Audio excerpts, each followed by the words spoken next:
What is up, everybody? Welcome to the Ham Radio Crash Course. It's Friday. I have had a week. Let me tell you about my week. Last week we had a flood. The asbestos abatement started today, and last night my wife's car got broken into. So I fixed, or I didn't. Somebody came and fixed the window today. But that's not what we're here to talk about. We're here to talk about ham radio and all the fun things about ham radio. Normally that would be the case. Today, though, a serious episode. A real serious episode. We need to talk about the ARRL technician enhancement and the Tyro license, Tyro. What is that all about? We will be covering that. But first, let's listen to a little music. And we're going to break it down with some news. All right, let's get this switched over. How's everybody doing? I'm doing very well.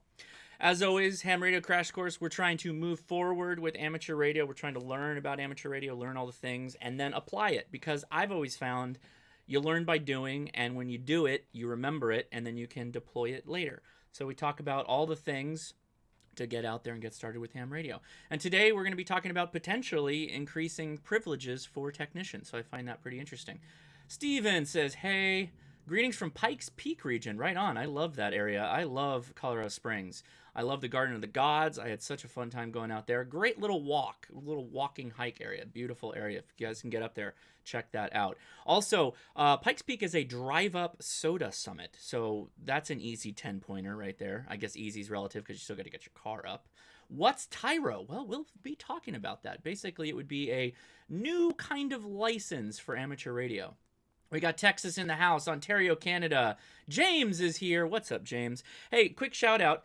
James has got the Slinktenna going. I'm going to try and get a review going on that pretty soon. Here it is. Ooh, look at that. It's almost translucent. I got the special semi-translucent green screen variety of the Slinktenna. Very cool, so make sure you check him out on... go follow him on Twitter at QuirkyQRP. We're going to do a Discord live after chat, so make sure you are on the Discord. Zach is probably posting the link somewhere. You might have already seen it, or it's in the description. So check that out. Minnesota, new technician for 2 weeks, KE0UUV. Wow, did-it-da, did-it-da, did-it-da, UUV. Okay. That's going to be an interesting CW load. Northern California, KM6G7M. Boulder City, Nevada, right on. And oh yeah, what's up, Juan Carlos? Man, you've been following us for a while, so I really appreciate you coming out and following. So, the news: the FCC has posted that we can now submit comments on the technician enhancement and the Tyro application for creation and making it a thing. So this month, the newsletter that I normally do for the patrons, I'm still doing that, but I'm probably going to put it out to a wider circulation because in it, I'm going to put the text that I'm going to send to the FCC for the technician enhancement. So I'll make that available through facebook.com, probably through some Dropbox thing that I connect to the YouTube link to that, and then on Discord. So if you're not already, check out the Patreon links. It's in the description. It's $1 to get the newsletter, which is not bad at all. We will be doing call-ins at the end here, so I would love to hear your opinion. So as you're listening to me talk about all this, if you find there's something you think I'm wrong, or there's something that you like or you didn't think about, call in. I'd love your point of view. But of course, we'll still have the Discord live voice after chat, so if you'd like to talk over there, that'll work too. What else? Upcoming videos. Okay. One thing. Yeah, W5KUB. .com every Tuesday at 8 p.m. Central Time. I'm on there, along with Jason, Ham Radio 2.0. He's been out there too, which has been a lot of fun. The last time it was just Tom, Jason, and I, and we had a blast. So you can check him out on on YouTube for W5KUB and W5KUB.com. Cool. Upcoming videos. I have a bank load of upcoming videos coming out, which I'm very excited about. The C-Crane, I keep doing that. C-Crane Skywave single sideband. I have an ID51A video coming out from the ICOM Handy Talkie. Of course, the Slinktenna, a bunch of FT891 stuff from Yaesu, and more from Chameleon. So make sure you follow that and hit subscribe. Let's see. Nebraska, KC0QNB, right on. How many people we got watching? 150 people right now. Awesome, thank you for that. And I need to mute my phone. Good timing to remember that. And let's see, before we kick this off, yes, the Brew Crew. Can't forget the Brew Crew. I have, oh boy, I have a growler from Bootleggers, which is a brewery in Fullerton. I dropped some stuff off at the Salvation Army and figured I'd stop by. It was a couple of miles away. So I'm going to have a little bit of this out of my 64-ounce growler. I will not be trying to do a competition on emptying this bad boy. But that is a Hydro Flask growler, and it's awesome. So cheers, everybody. Thank you for watching. The Mark Kid says, I'm thinking about trying FT8. You should absolutely try FT8. Absolutely try FT8. Do that. Okay. So what are we talking about? Well, we're not talking about the Collins just yet, but that's the phone number I'll be showing later. The ARRL Technician Enhancement. They're talking about, or proposed, to increase the privileges for technician class licensees, both people that would be getting the technician license and those that already have it. So we're going to talk a little bit about that. Maybe not, because my slides are all messed up again. All right.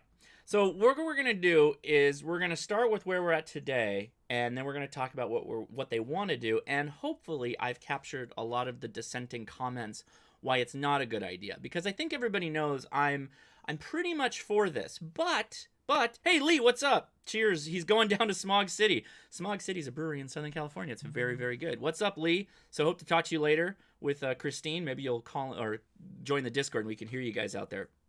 So we're going to cover what we do know about Technician today and what their proposed changes would be, effects to amateur radio, and then some of the dissenting comments. So very, very good. Tony says, I'm going to try to be positive.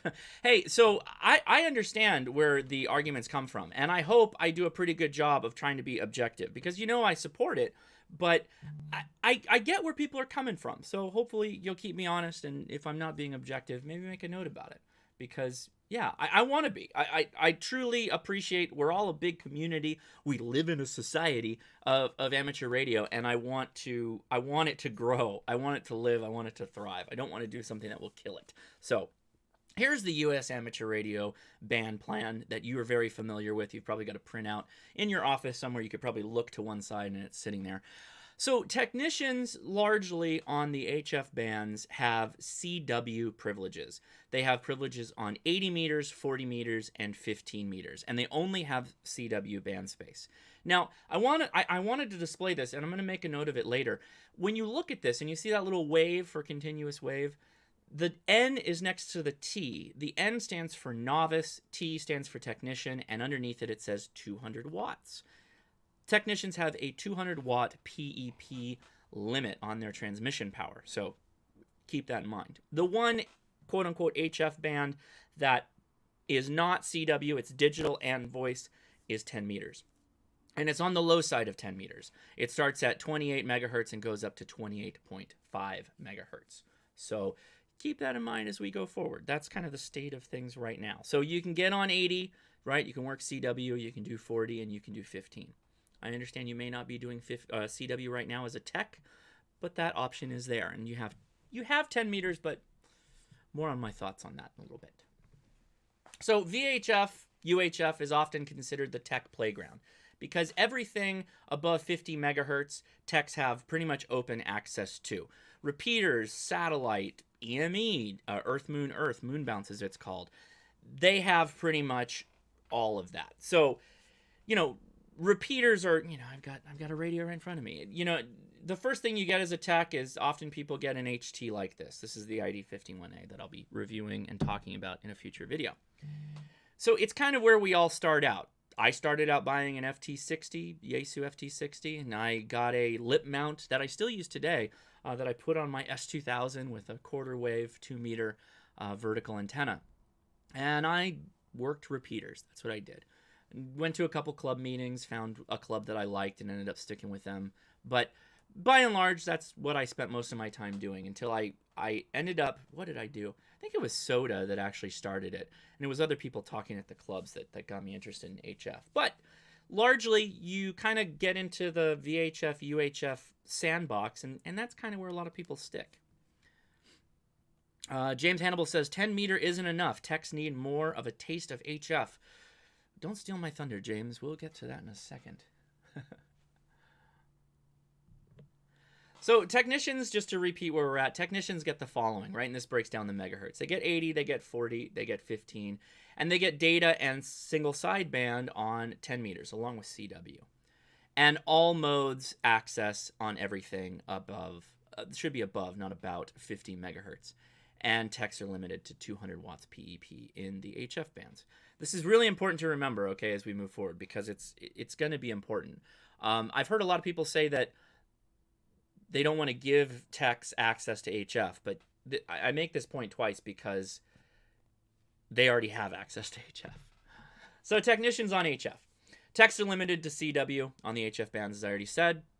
On 10 meters, they have access to data. And the single sideband portion, this is the way I put this, is the space that they're in on 10 meters is the DXing space of 10 meters. 10 meters is pretty wide, and there's a lot of stuff going on 10 meters that techs don't have access to. And again, big takeaway box there, 10 meters is predominantly really only viable sporadically during the day, and it will be that way for the next foreseeable years, right? We are in the low sun cycle, so it's not anyone's first band to go check out when they turn their radio on in the morning or mid-afternoon. That's my feeling. I'm much more likely to be on 20 meters or likely 40 meters, specifically recently since I've been doing more CW. 40 meters is bueno for that. So actually, if you are a tech and you're thinking about getting on HF, get a 40-meter CW transceiver. You won't be disappointed. So the technician question pool, right? It's the test that everybody takes to get their technician license. It does talk about HF, right? It mentions it very much the same way that VHF, UHF is defined. Specific questions on band allocations, specific questions on use of upper sideband in 10 meters, which is, again, that's the kind of adopted normal thing we do. We use upper sideband when we cross over the boundary of 20 meters to 30 meters, etc., right? We switch over to upper sideband for everything higher than 20 meters, basically. All right. So here are the proposed changes. Tom Wright says, just combine tech in general. Most can pass the general test anyhow with just a little more effort. We'll be talking about that too, Tom. It's a good comment. I'm telling you, Chris, we'll make a quick little detour. Is the cross chat not working? No, it's not. Restream.io is the company I stream with, and it's currently not working. I have a bug out with them, and their engineers are looking into it. It was really great, though, when we did that Q&A. I just did it spur of the moment. I know how to make it work, but how to make it work is not the way I like to do it for the Friday chats. I like to post it earlier in the week so you know it's coming. You can post a reminder, all that stuff. That doesn't work with the crossover chat. We'll get there, though. I promise. All right. So before we can kind of go the full distance, we've covered what technician is. We need to go back in time a bit and understand a little backstory. What happened was, anytime now, what happened was there were more licenses. I mentioned novice, right? There's not many novices anymore. And they stopped giving out novice license. Novice license was like HF Light. It was like a Natty Light, the beer, but in HF sense. If you were a technician, technicians were largely emergency service, emergency preparedness, repeater use. That's where technicians were at. They were really only 50 megahertz and up at that point. So the novice came along or it had been around, and it gave you access to CW space, right? 80, 40, 15, for example. And when the FCC removed novice after working with the ARRL, they basically glommed the two licenses together. They made techs novices basically from the sense of HF. So that's where a lot of this stuff comes from regarding why technicians have CW today. And so because it was an amalgamation of the two licenses, and it can be a bit confusing as you follow the history of it. So understand that when people say they don't want to give any more to technicians, they might be talking about this time in space, this time when these two licenses were kind of combined, because they used to be two separate things. What was the comment there? Resmed user says, it would be easier if the FCC just told people just to fill out a form, pay $20, and you get access to everything, no BS tests, etc. It would be easier, but would it be better? That's a good question. That's a good question for a call-in. Somebody should call in with that question. Tyro attempts to bridge that gap. Hey, we got W5KUB in the house. Thanks for coming in. Tyro is attempting to bridge that gap. I think it does it a little ham-handedly, but we'll talk about that when we get there. So HF privileges, good, bad, warranted or not, this upgrade to tech is in part the springboard that led the ARRL to the petition that they sent to the FCC. So here is the ARRL proposed plan. They want to give digital and phone privileges to technicians on the HF bands that they already have access to. So it would be 80, 40, and 15. They wouldn't get any additional band access like on 20 meters, for example. Same bands they have CW on is the takeaway here. In digital spaces, they'd get 3525 kilohertz to 3600 kilohertz. You can read the kilohertz. I won't read them out. But basically, they get a small portion of all those bands for digital and continuing CW if they'd like to do that. Phone, they would get another portion of the space to allow phone access. Again, they would be restricted to 20 watts of PEP power output. Okay, so the important part, it's in parentheses on the last, the phone portion, is that they would be placed in the same area that generals occupy today, but it would be a smaller portion. So generals would still have their own space. They can get away from techs if that were the case, and extras, of course, still get their own space that they could get away from generals. Get away is probably the wrong term, but their own secret club space on the bands, if you will. So the rationale for the ARRL doing this proposal came out in 2004. And I'll just read it verbatim because they do a good enough job, and I don't want to try and use their words or twist their words. Because it, and they're referring to the tech class, offers operating privileges principally limited to the VHF bands and above, this leaves newcomers to the amateur radio service in an isolated position of conducting only local rather than worldwide communications, and thus provides very little encouragement to progress and develop technical and operating skills.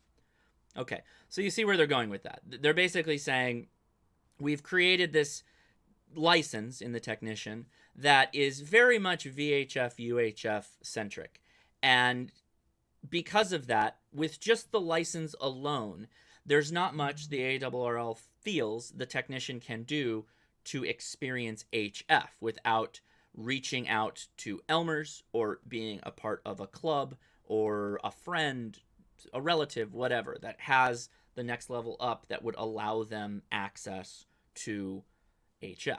That's kind of what they're saying in a nutshell in 2004. Continuing, we got a couple of quotes we got to go through here, but I think it says their point pretty well. The technician class license offered at the time little opportunity to experience other facets of amateur radio or to conduct worldwide communications. They're going to repeat that a lot. Key takeaway, this led, ARRL argued, to disinterest and to the failure to upgrade one's license, and it focuses the mindset of licenses on local communications. I think that's a generally universally accepted concept. I don't think that's not true. Whatever you feel about the arguments you have, I feel that part in blue is totally and completely accurate. Amateur radio is a national and worldwide network of licensees who have historically interacted and formed worldwide fraternities without local boundaries. I myself really like that last part, without local boundaries.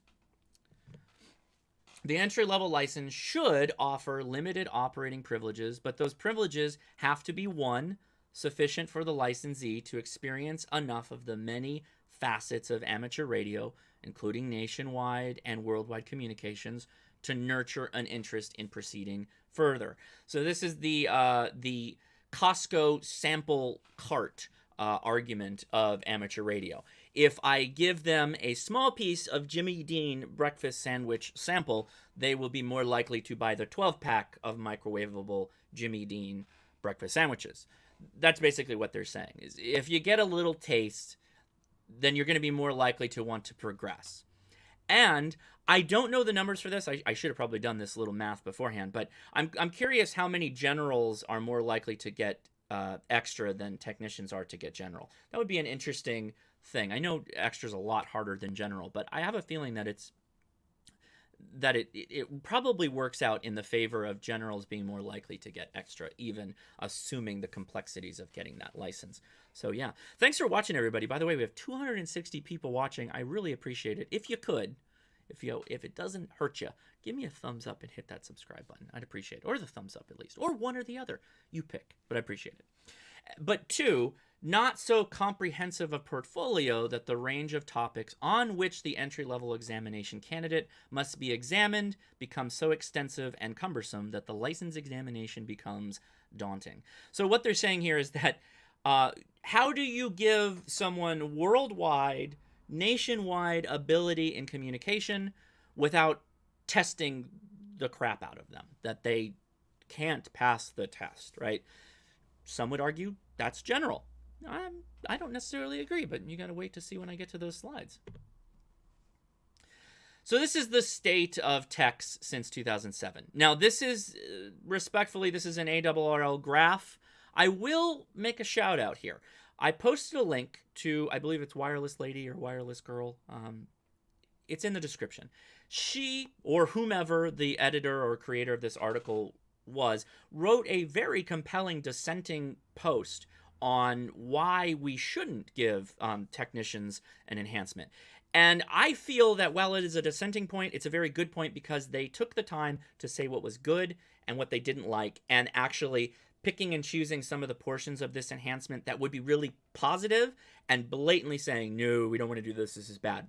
So don't stop watching this, but maybe pull it up in another tab and make sure to go back and look at it because it was really, really good. So I do recommend you look at that. Since February 2007, overall amateur radio growth has barely been 1% per year in an environment of huge technological changes with ubiquitous smartphones and internet usage now commonplace. I don't know why we needed that last part, but that's their quote from the FCC petition. And my note there is the drop that you see in 1991 with the arrow is due to the no-code tech growth rates normalizing. And obviously, in the 90s, when they got rid of CW, there was a huge upswing in technician licenses, huge in ham radio terms, huge, but it was huge-ish, I guess would be the term, appreciable. And then again, the spike in 2009 comes from the full telegraph requirement removal from the actual licensing material. And that came a part of the international. It was an international involved decision, but that's where that little other bump is. And I got my license in, 2007. So I was right there in the late aughts. So local comms versus worldwide capabilities, as I mentioned.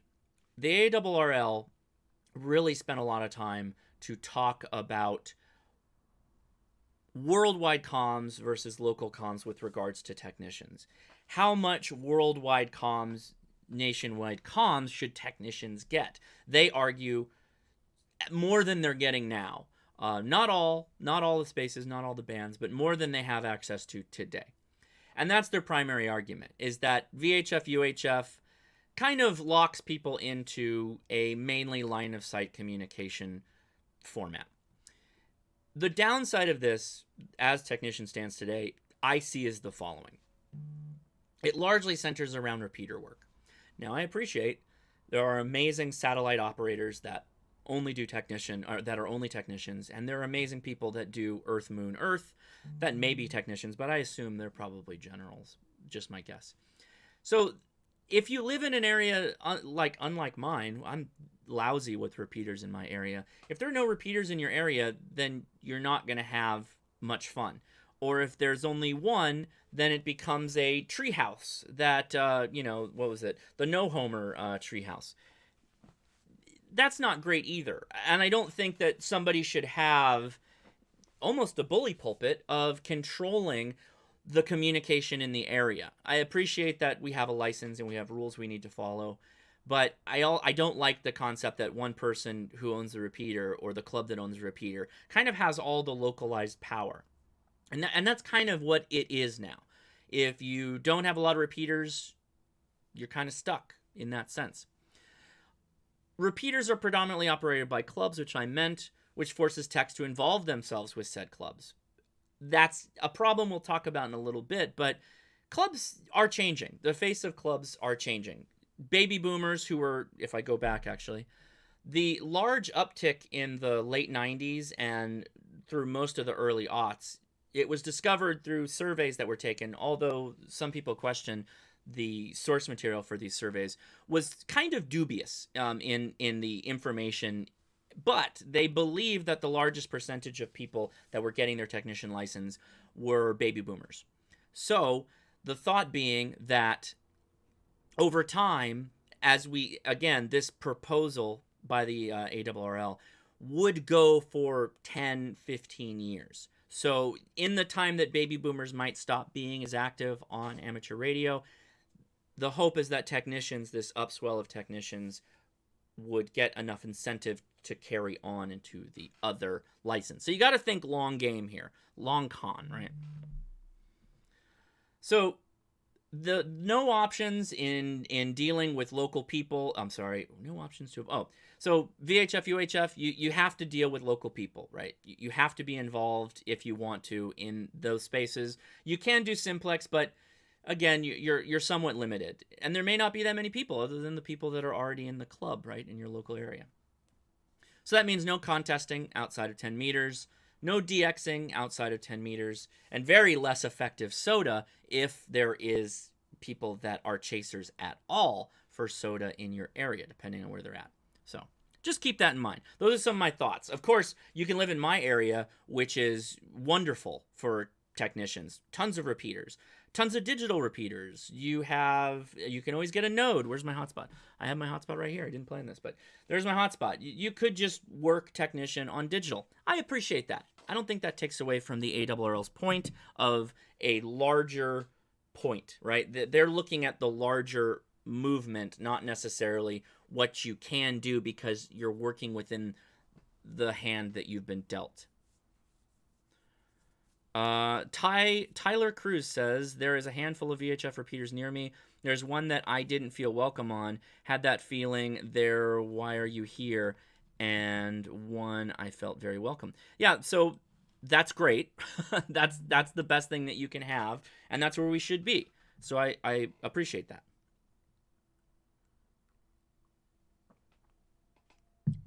KY6G. Well, if you truly want to expose them, there are many generals and extras that will be glad to invite you over and get you on HF. That's how I started. Again, laziness to seek out help and learn. No question. I don't disagree with you at all. But in the future, if you're looking 10 years, 15 years down the line, are those same open-armed elmers available?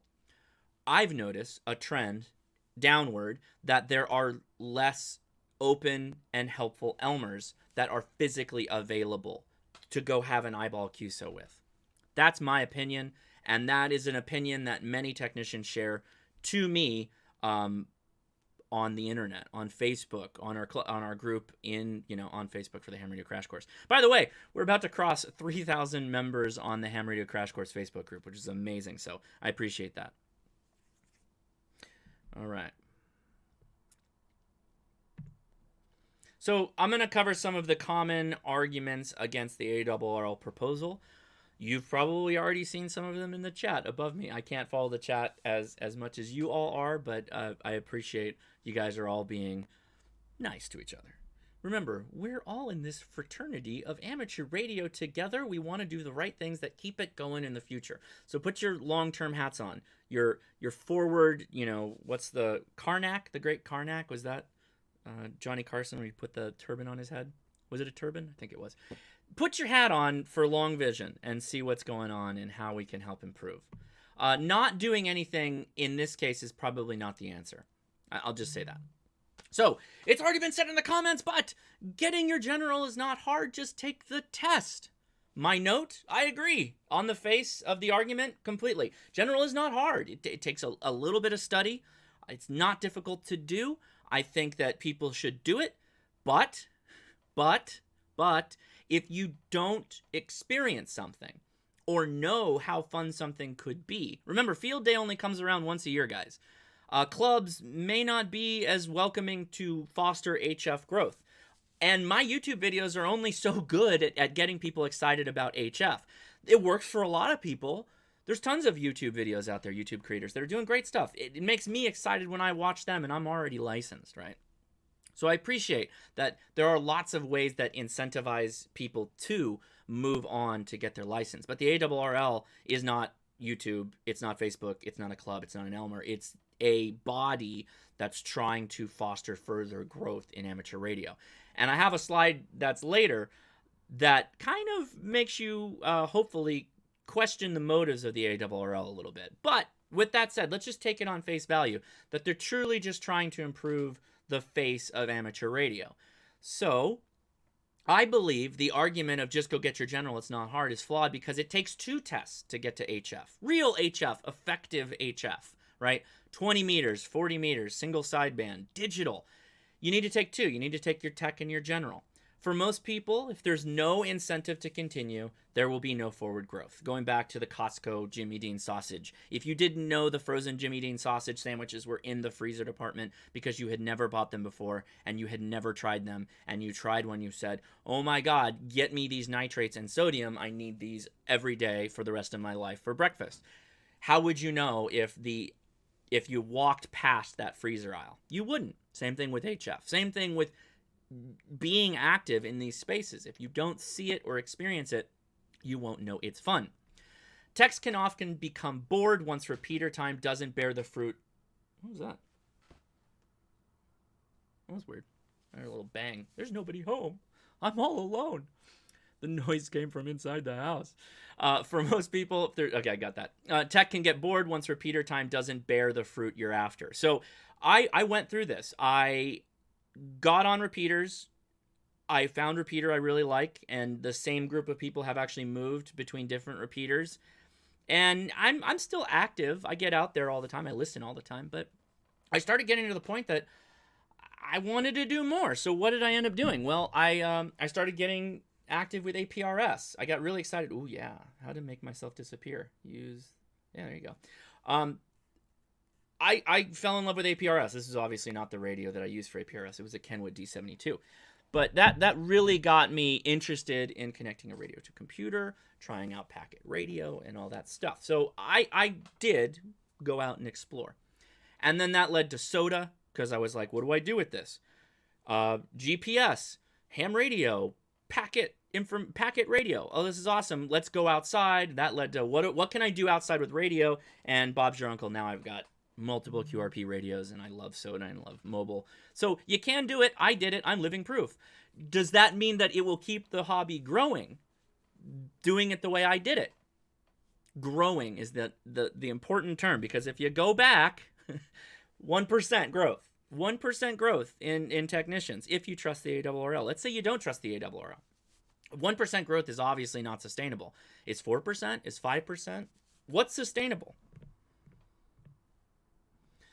So if there's no exposure, there is no knowledge of what the world general license has to offer. And we can't depend on clubs to foster the flame of HF desire.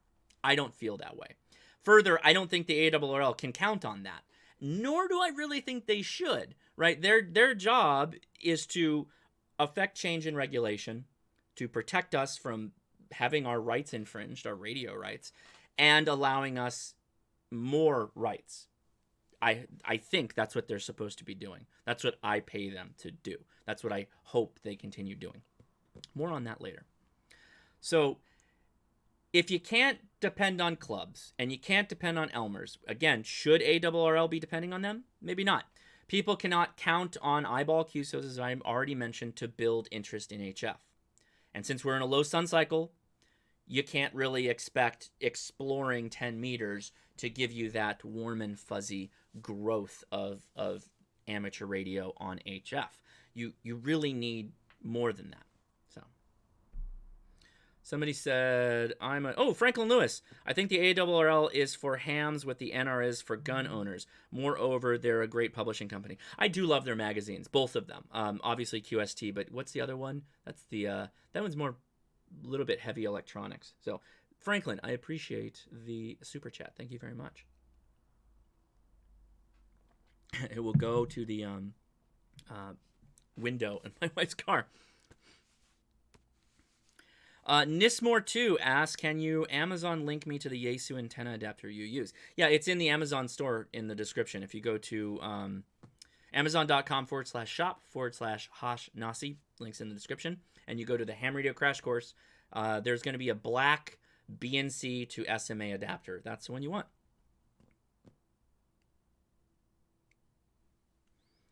All right.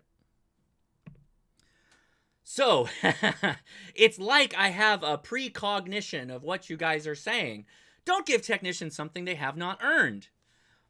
Again, I agree. In face value, you appreciate more what you earn. No question. I agree. I'm not... how can you disagree with that? Everyone should agree with that. You do. You appreciate more what you've earned. Due to the novice confusion, lumping technician and novice together, they do get HF privileges. They already have earned HF privileges.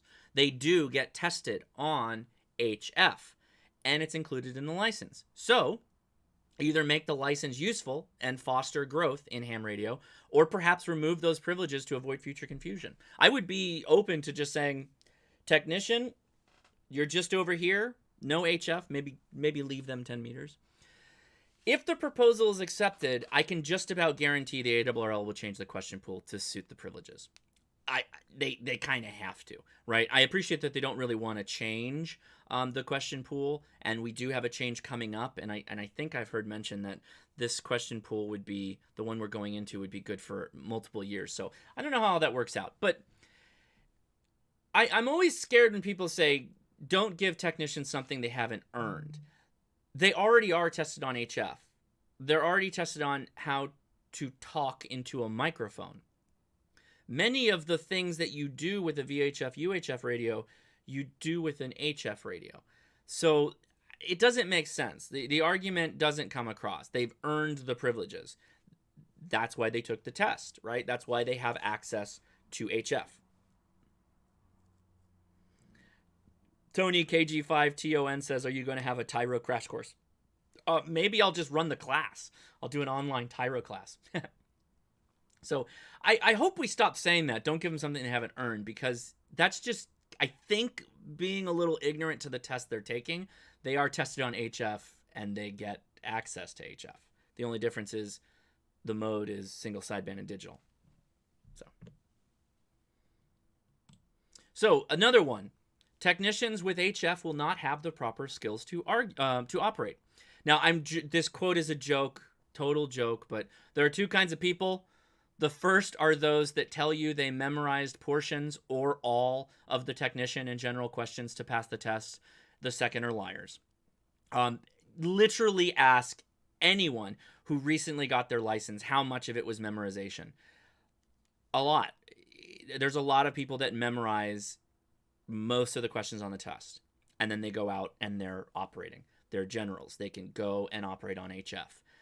They've quote unquote earned it. So what is the problem? Our testing approach? The problem how we qualify people? Maybe we should do the way the UK does. Maybe. There are discussions in that approach, but does that grow amateur radio? Walling something off that they have to have someone train them and personally go hands-on? Maybe, right? I don't have the answers per se to the hypothetical. I just have the discussion for what this proposal is, and kind of that's what we're covering. And I'm trying to cover the arguments in that sense. So I think we already have a fairly large amount of people that come out of testing knowing some regulations, knowing some of the safety, which I think the testing does an okay job on that. But generally, people don't really understand all the questions they're taking, and really understand them enough to the point that they will know exactly what they're doing on the bands. I don't think that's wrong. I think that we get better as we do, and if we hashtag not all elmers. Sure, not all elmers, but we don't have enough elmers to grow the hobby. We don't have enough people. I'm not going to say I'm the great elmer, but I'm out here doing stuff like this. There's not a lot of people doing stuff like this. There's not a lot of people that hold these huge not huge, but hold these events to bring in everybody, because it's so difficult. It's so difficult to pull people in to do that. So what are people doing? They're experimenting on their own. Well, how are we allowing them to experiment on their own when they're just memorizing the test and stepping out into the world with their freshly minted license with the backed up authority that they have the knowledge to operate? So the argument, technicians with HF will not have the proper skill to operate, I think applies to generals, new generals. It applies to technicians today. This enhancement doesn't change that per se. Not all. Hashtag not all generals. I get that. But if you only go with the generalization argument to rebut what I'm saying, then we're not moving ham radio forward. Anytime there's an argument that's made and you respond with a 1%, my doctor said don't do that. Well, that's a small portion of the whole community. So keep that in mind. Really understand what we're talking about. We're talking about tens of thousands of people. So keep that in mind. And the growth of 10 to 15 years in the future, right? Don't get me wrong. Call in if you disagree and we can talk through it. And I want to, okay? Technicians with HF will not have the proper skills to operate. Continued. The reality, neither good nor bad, that clubs, the type of clubs romanticized by OMs, are not as prolific as before and will be less in the next 10 to 15 years. Again, true statement. I don't think that's a false statement. With that said, if you find a club you like, grab on tight, get engaged, and keep it alive. This is the, and if I were standing, I'm standing on the fence. I agree you need to study, you need to earn, you need to get personally invested and really get in there. I agree. So if you find a club, become active.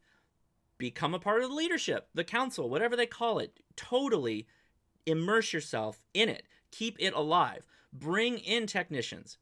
Send out those mails that people tell me they get when they get their license. Hey, this club sent me a mail telling me to come to the meeting. I'm super excited. I've had multiple people tell me that happen. A lot of them come back and say they went to the meeting and they didn't like it. It was a good first step. That Omaha Beach landing was a great move forward. But what is not jibing with that new ham? I don't necessarily have the answers, but it goes more to my point that the generation of people who are active in clubs today do not necessarily work with the younger generation. Is that the older generation's fault? No. Is that the younger generation's fault? Not really either. It's just the way things are. So we have also, another point, we have entered in kind of a post face-to-face world, right? You're watching me on YouTube, for instance. If there is no one within arm's reach to show you how it's done, you're left to experiment on your own. So long as you don't blow you or others up and are capable of acknowledging when you've made a mistake, I'm fine with this. I'm fine saying I'm okay with people experimenting. Don't hurt others. Don't hurt yourself. Take this test to make sure you don't hurt others. And be willing to acknowledge when you've done something wrong. And I think hams are generally the type of people that are drawn to amateur radio are pretty good at that. So I'll keep that in mind. Is this ideal? This world of people experimenting on their own? It can be. Maybe it should be. Why can't we self-teach? Most of us, when we have a problem now, we go on YouTube and we look up what the solution is. Most of you Google your problems. That is the world we now live in. We don't have to go to the library and pull a manual. We don't have to phone a professional. We don't have to phone someone who knows more. We just look up what we want to know and we try. That's the world we live in. And that's definitely the generation I'm a part of, and it's definitely the generation that is younger than me. Technicians will clog up the bands. Now, here's actually one that if I could change something in this, it would be this. The technicians, 40 meters is kind of a contention. The reason is it's not very large. It can be very crowded. And it's not necessarily the place that I would want to dump a bunch of new technicians onto with HF. Do I think it's going to be a problem? No. Do I think that people will be upset? Will it be a problem to them? Yes, sure. That will happen. And generals are largely losing ground in this enhancement that I already mentioned in the beginning, so keep that in mind. This is the one area where I kind of understand the argument against, is that maybe 40 single sideband, particularly not the best place to dump the technicians, and dump's probably the wrong word, but to give them the access. So particularly since generals already are losing ground. What's the upside? More contacts, more people to talk to, more growth and longevity to the hobby, which is, again, the goal 10 to 15 years down the line. Is this helping? Is this hurting? I think this helps. Convince me I'm wrong. That's more the point I think I would say to all these arguments is, convince me this won't help grow ham radio. If you don't necessarily want it to grow quickly or more than 1%, then okay. But explain why. Do you think it will hurt the hobby in the long run? I don't know. You can always email me too, hoshnasi@gmail.com, or join the Facebook group and you can post there. Or join the Discord and we can talk about it. So I do say this, if generals lose frequency and they don't like what's going on in 40, is that an incentive to generals to get extra? I think it is. The comment there, that's not fair. I was here first. I earned this privilege. I'm just being snide. You get HF, just learn CW. This is one I hear a lot. You get HF, you have it. This is what you have access to. Just learn CW. Okay. I love CW. I'm trying really hard to get really proficient at copying 15 to 20 words per minute. So I get it. I like CW. I see its value in things like soda. And that's what my goal is, to get to that. I'm a guy who goes after my goals. Would I ever, I think I was supposed to say would I ever, sorry about that. Would I ever in today's environment drop CW on a technician as the only way to get on a low band during the low sun cycle? No. That will and does kill momentum. It would. It does. People don't use CW today. Everybody's on FT8, right?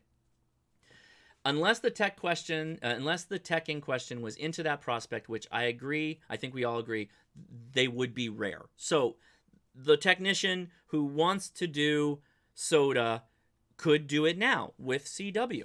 Great. Do I think that they're a large percentage of technicians? No, a tiny percentage. Will that grow the hobby in the next 10 to 15 years? Absolutely not. It has no impact whatsoever. So, somebody's fighting? Are we fighting in the comments? W5KUB is taking off. See ya. Yep, Josh, Tuesday night, W5KUB, 8 p.m. Central. So we may be talking about this topic. I actually don't know what his thoughts are on that, so maybe I'll ask him about that on Tuesday. So here are the problems with the ARRL technician enhancement. They don't fix 10 meters. This is a huge problem. I'm not going to go all the way back to the band plan, but if you go look up the band plan, technicians should probably just have all of 10 meters. They can't operate in the FM space, so they can't do 10-meter repeaters. Is that my car? Well, hopefully it'll stop. Can you hear that? Is that coming through on the speaker, on the mic? There's an alarm going off. Well, this is frustrating. Oh, good. It stopped. They can't work the repeater spaces. They can't really work satellite spaces. And they can't work AM in the portions that relative to CB would be in as far as capable equipment. So they should have just put 10 meters free, give it to the technicians. Totally. Right off the bat, that should have been the first thing. I don't know why they focused on the low bands instead of fixing 10 meters. The question pool, I think, I know the ARRL said they didn't want to change the question pool, but the question pool should get some kind of update to add something more for HF. Just understanding the differences between upper and lower sideband. I get tons of questions to people that go get general, that spend an inordinate amount of time wanting to understand single sideband and then upper and lower. And the questions where we're talking about the band edges, people get very caught up with that. So that would be good. Throw that on the technicians if they do that. Does the enhancement answer the question of non-hams? Why bother? Why bother with this hobby at all? To some, the enhancement is a temporary patch to a larger issue. I might be in that group. I think that it's possibly not solving the real problem. Is how do we keep amateur radio? How do we keep amateur radio alive? I'm not prepared to answer that question. I am doing this YouTube channel, which I think has brought in a lot of people, and I'm going to keep doing it because I'm passionate and I think it helps and it works. But that's not the ARRL's job. Plus, I don't want them in my backyard. I got enough of these other ham radio guys. I'm just kidding. I love all the ham radio channels. You guys are awesome. How are they bringing in new people with this enhancement? Do you think it is bringing new people in with this enhancement? Time will tell. I have a feeling that it probably would. It depends on how it's marketed and how it's understood, and if people like me make content on it, create stuff.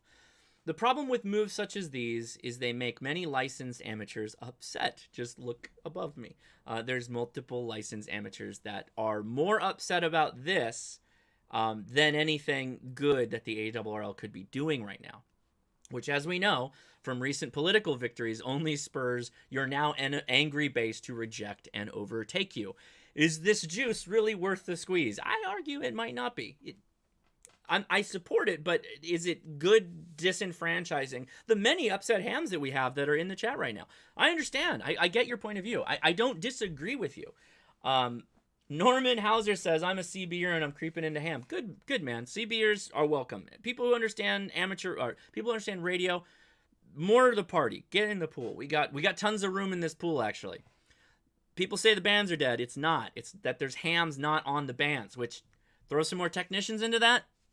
Super excited young people, would they make the bands busier? Probably. I almost guarantee it.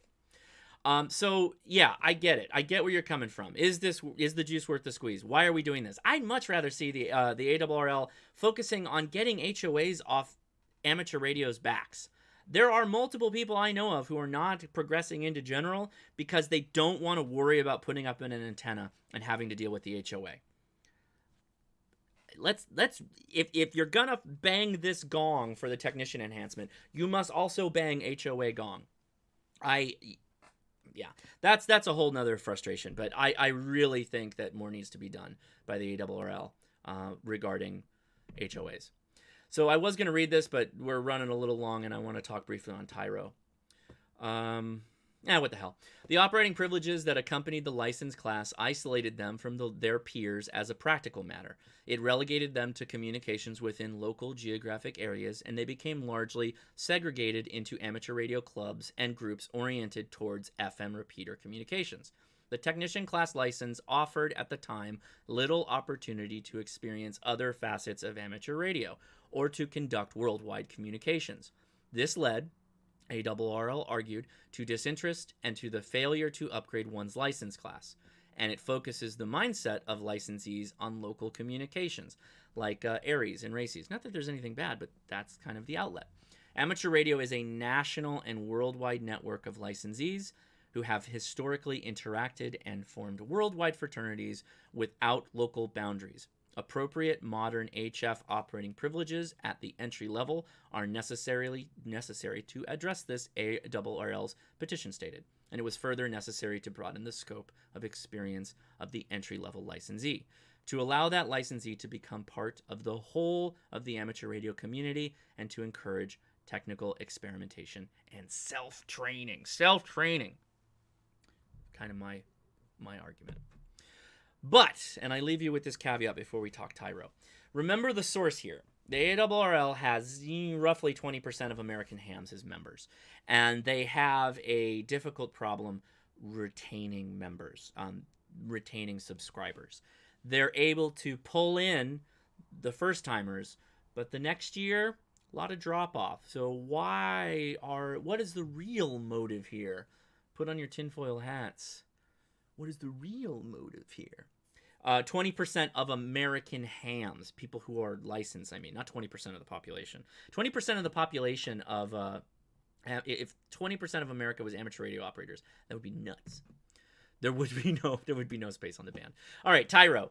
Tyro stands for new recruit. I believe it's Latin of some origin, but I believe it was Connor who said it stands for try your radio out, which I think is funny. But we know now that's not true. So if you wanted to make people mad, the license is Tyro. In short, Tyro licensees would earn operating privileges proposed to be 99 channels in the 70 centimeter proposed Tyro subband. Applicants would have to be at least 11 years old. Okay. Hampton said, who's the person who wrote the petition, that one goal would be to have reliable nationwide 70 centimeter interoperability in the exclusive 430 to 440 megahertz segment of the band. Interoperability is an interesting point. This individual is obviously very focused on emergency radio and favors this as a way for a neophyte, a young person, no younger than 11, to get their hands on a 70 centimeter radio and would be able to talk on it to other licensed amateurs, possibly those in ARRLs and RACES. So it would be a try it out. The concept being that they would take an online test administered by an Elmer or a VE and pay a nominal fee. And I believe the test is nominal, if anything. I think it might just be a GMRS type thing. The issue with Tyro. The frequency space proposed is already in use, monitored by local frequency coordinators for repeaters and satellites. So I don't even know how this is going to work because they're talking about channelized sections of 70 centimeters, and that's already well in use. So it's, what are we really doing? I don't get it. The 11-year-old age seems super arbitrary. Why 11? Any age can become a tech. Why the distinction? And then there's an Elmer requirement, and this is like a weird. The Elmer has to be involved in training the Tyro applicant, the young person, the novice. And I jokingly check in with your parole officer every day, young man. I mean, that's what it sounds like. It's not fostering experimentation to me. So I don't get it, and you get the idea. How do you police this? Is there a curriculum? Who creates the curriculum? What is the point of all of it? So, is this a sacrificial lamb? Again, going back to my question, putting on the tinfoil hat. Is this a sacrificial lamb? Maybe. I'm going to turn the call-ins on because I think we're close to the end here. I think that might be the last one. Oh, the upside of Tyro. Eases people into amateur radio, potentially. Interoperability with ARRLs and RACES, potentially. People can use the same equipment that they've always used. You can hand a kid a Baofeng that's programmed and channelized via chirp. Cheap and easy to get online via an online test. Yeah. And potentially would pull GMRS people in. That's good too. Why, GMRS people can be hams too, right? Okay, so that is my talk on the amateur radio technician enhancement. Uh-oh, my camera is starting to go wackadoo. I was having a problem with this before. So let's see. Do we have color? Do we have a color? Otherwise, I'll catch up on the comments here. 275 people watching. You guys are awesome. Thank you for that.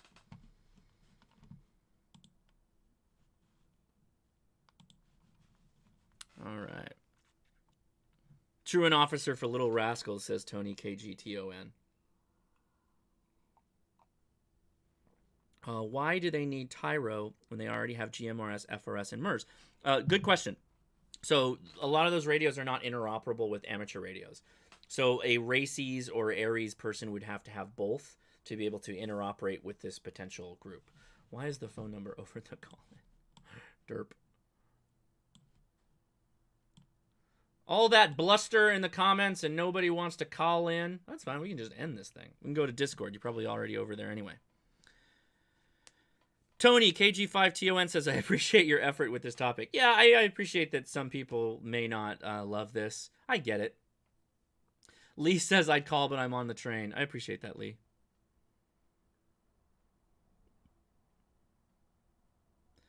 That seems to be a waste of ARRL funding. Better spent on something else. Tech is easy to get, and the radios are dirt cheap. Yeah, see, it almost writes itself. Don't have Tyro, it's easy enough to get a tech. Don't give techs HF privileges, it's easy enough to get general.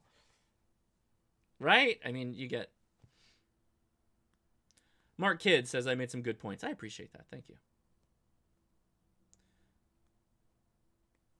Wayne Dixon says, add the GMRS, FRS, MERS to the ham bands, bang, interoperability. Except we need to have somewhere that people can go for basically free to get communications. We don't want to have a communication completely walled off to people behind forcing them to learn something and to go somewhere to take a test. Somebody said Wayne is making sense. Oh, he was the one that wrote the...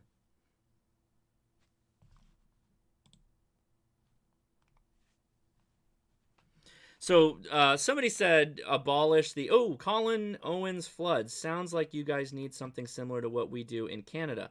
Pass basic, you get VHF, UHF. Pass with more than 80, you get HF but limited. Yeah, see, I wouldn't be against that. More to come on that. Hold on. N0BTC. How's it going, buddy? It's going all right. It's Dave, N0BTC. I was interested. I've been watching your live stream, and I've been really enjoying it. Thank you very much. I appreciate that. Mute the me. Oh, yeah, sure. Hold up. Maybe. If I can figure out how my phone works, apparently. Or get off of the website you're listening. I can hear myself. Okay, there we go. There we should be good. Okay, cool. So what do you think? I don't know what I think about the Tyro thing. Okay, fair enough. The technician enhancement, though, I really am in favor of it. Okay. Because as a technician, I don't feel as though, like, I was a tech here recently, and yeah, we got 10 meters, but again, the bands, with the way they are, most people are on 20 and 40, and most people don't go up to 10, especially not in our solar cycle. Yes, that's a true point. As far as 70 centimeters, though, one thing that I do feel as though should be put on the tech test is actually the fact that above the north of the A line, they should tell techs where that's at, because I didn't know it existed until I was looking at the extra pool, and you can't use 420 to 430 north of like Duluth, Minnesota, and some pretty actually major population centers like Detroit. Yes. So that is a very good point. That is something that probably should go on the test, if not be mentioned more often. So I agree. And everybody calling in, we hear you, so just hang on the line. I appreciate you calling in. Yeah, that's all I had. Thanks for taking the call. I appreciate it. So thank you very much. N0BTC. Bitcoin, right? Yep, that's the one. I remember when you called in the last time. The system's great. I type in people's name and it remembers them, so immediately I know who's calling in. So thanks for calling in. I appreciate it. Yeah, you too. Thanks. See ya. Bye. Hey, new caller. What's your name? Hey, Matthew. Oh, yeah.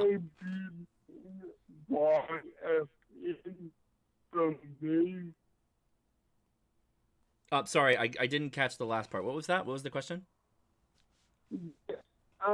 This is Matthew from Maine. I am technician. Yeah. I had mixed opinions on this. And when I remember when I got my tech in 2012, and I didn't know what to do. The only way this new program will work is if they restructure the whole question book. So, yes, we need to get new text on it. I also think they don't have the knowledge and practice of the other things that I did learn about this. Yeah. So I'll restate that a bit. So you're a technician. You said you took your test, and there are portions of it that you didn't remember or know the full information on. and that you're basically saying kind of what I talked about earlier. I had a slide on it that people that get HF, you feel that they might not have the knowledge coming out as technicians. But I guess the question I have, or the response to that, is what is so important about HF that technician is fine with? If technicians are okay coming out with their license not knowing enough, then what makes HF such a sancrosanct? I can't remember the word. Thing that we can't have newbies out there too. I would argue that generals are also newbies that don't know most of the stuff in the book, but it's okay for them to be out there. So I guess I don't get it. Yeah, I get what you're saying. Go ahead.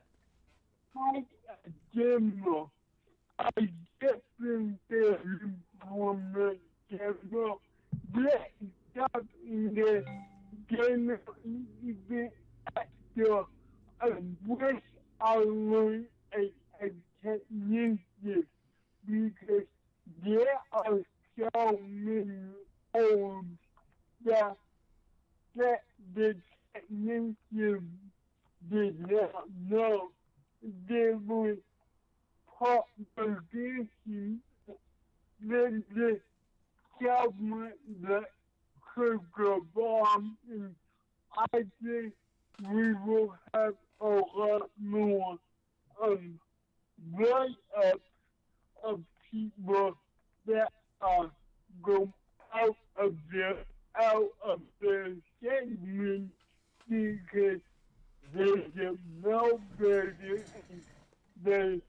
and they will say, oh, my grades are broken because I can't get no more. Well, Yeah. you know what? If you understood how the population works, So I you're saying again because the is the wrong kind of day to use that frequency.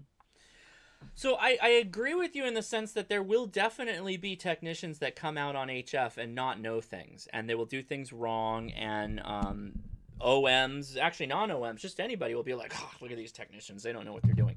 But that's only going to happen. Go make a fool of yourself on air, whether it's on a repeater or on HF, and have someone correct you. You will likely never do that again. Oh my God, what did I just do? I did something. Oh no, my video. Hold on. Oh no. Wow, what happened? I think I can fix this. Let's do this. And I will do... I was having problems with this earlier. So, wow, this is all going to be messed up.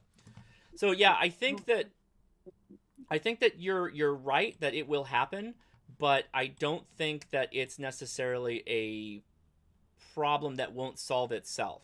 People won't continue to be like, oh, hey, I'm just gonna do what I want and be all over the radio and not care. Those people will get noticed to the FCC, and obviously people will come find them and they will send them messages. So ham radio is still a self-policing organization, right? So I don't think that that's necessarily a big problem. I think I appreciate that though. So okay. Oh, yeah. Up in the air, and we didn't have thankfully anymore because they're remaking that whole program. Yeah, I don't know. I'm still gonna go with what I said on the with the comments earlier. I think that that's still a true statement, that there's just not going to be as much of a problem. I think it's true there will be problems, but that it's not nearly as bad as what we think it might become. So I got another call, so I'm gonna go to them if that's all right. And I know you hop on the Discord a lot, so if you go over there, we'll talk later. Okay? All right, you go. 72. Got a QRP, buddy. you later. All right, take it easy, buddy. New caller. Who do we have? Hello. What's your Hello. name? Hello. My name is Matt. My call sign is KM6WSY. All right. WSY. WSY. Got it. So what's going on? Yeah, I'm just watching the stream and maybe have a few comments and as we said over the test,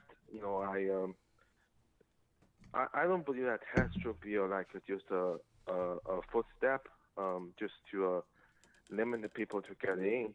Mm-hmm. As a lot of people say that after they got tested, they forgot a lot of stuff, and a lot of stuff just isn't really relevant to actually operating the radio. I agree completely. Yeah, and keep in mind too, a lot of people that take their test, right? They're memorizing / trying to answer a question. They're not necessarily learning the content. Like learning it, like going hands-on and actually experiencing what the true answer to the question is, right? Yeah, so a lot of people just say like, hey, just bite the bullet, pass the test, get on the air, and have a lot of fun. Right. So, yeah, and my thought is like the test they should get the playground in HF. Ham radio is all about experimenting and really if a general or extra start somehow looking down attack on that way, then that's not right. And I agree. That's just my thought on that. Yeah, I think you're right. You're boy, it's you of course people take if you have a multiple choice test, people will just memorize the multiple choice test, right? That's the American way, or maybe it's just human nature. So of course that's what's going to happen in a lot of cases like this. Oh, I don't have the call-in number. There we go. Yeah, and also that to get people in, I feel somehow like the ham radio, it's not really a conversation starter, and it's like something, or if you're interested in it, you will get it sooner or later. And if you don't have that interest, like no matter how much people are trying to advertise that to you or pushing on you, you're not going to have fun with it. And, you should see me at happy hours or drinking parties where I go up to people and, hey, do you know about ham radio? My cold open on ham radio is great. I just slay them. No, yeah, of course. It's pretty boring. A lot of times people will come over to parties at our house and they'll ask me, what's with the huge ass thing you have on your roof? That's my my antenna. Antenna for what? For ham radio. Exactly. Ham radio. That's what my grandpa did. Well, yeah, but blah blah blah blah blah. And so you talk about satellites, you talk about, I go up on this mountain here, check out this picture, I had a great time, it was a lot of fun. You like hiking, right? And you start selling. You gotta sell that ham radio. Right on. I don't even know how I started. I got my license November last year, so I'm actually fairly new, and I already forgot how I got it. Well, we're glad you're here, so thank you for calling in. Do you have any other questions or comments that you'd like to say? No, that's it. That's just some of my thoughts on that. Very good. Yeah, you can pass it on. Okay, cool. All right, I think I got I don't know what I did to my camera, but... All right, well, it's good talking to you, Matt. You have a nice evening, and are you going to join us over on the Discord? Yeah, sure. Right on. Good answer. Good answer, buddy. Okay. See you later. All right. Okay, so I think that'll do it. We went a little bit long, but hopefully that was entertaining. Of course, can't forget now, and the kids are home, so I got to do this right now. Thank you to all the patrons. We are relatively fastly, approaching the 175 patron goal. When I hit that, I will stream twice a week. Don't tell my wife I have made this promise. I don't think she ever goes on the Patreon page, because she will kill me. Anyway, don't. Don't do it. Don't freak out, camera. Anyway, I want to thank the patrons, the producers in particular. William Horton, Chris Ebert, Carrie Blackwell. Carrie's been with us since the beginning. Thank you. Jason Brown, Jason Siebert, David Dancero, Danny Miller. Charlotte, stop.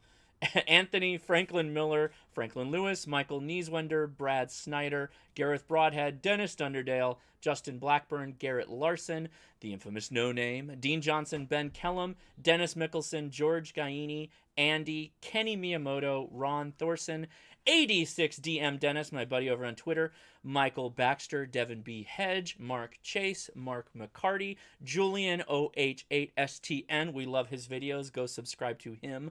Raymond Cracker, Geraldo Kelso, Bo Brewer, Ronald White, Corey Sheldon, Brad Nadeau, Stephen Hunt, Ronald Pelkey, Ronald White, KE8HWD Rob, I think he was in the chat, Colorado Ham, it's freaking out, and the Brew Crew. Last thing before I leave, go take the link in the description. There is a survey. It's the state of amateur radio in 2019. It's not ran by me. It is an attempt to get a good sample size of amateur radio enthusiasts. Please go take it, because largely what happens is this gets posted on QRZ.com. I love QRZ.com. But that's not necessarily where we want the entire sample of information to be drawn from. So please, please go take that link. It's kind of a long survey. I appreciate that. Thank you for doing it. I am KI6NAZ Hashnasi. This is the Ham Radio Crash Course. Thank you so much for watching. We are going to Discord right now for the live after chat. If you have not already, please give me a thumbs up. Please hit subscribe, and please hit the little ding-a-ling bell so that you get notified when I post my next video, which there is going to be a lot of videos posted between now and Hamvention, so I hope you're ready. Thank you so much, everyone. Have a great weekend. Take it easy. Oh, I'm going to play my music. Okay. Play me out. Darren Beckford, my buddy, moving from California to Austin, Texas. I'm going to miss you, buddy. All right. Well, yeah. Anyway. All right. Take it easy. See you guys.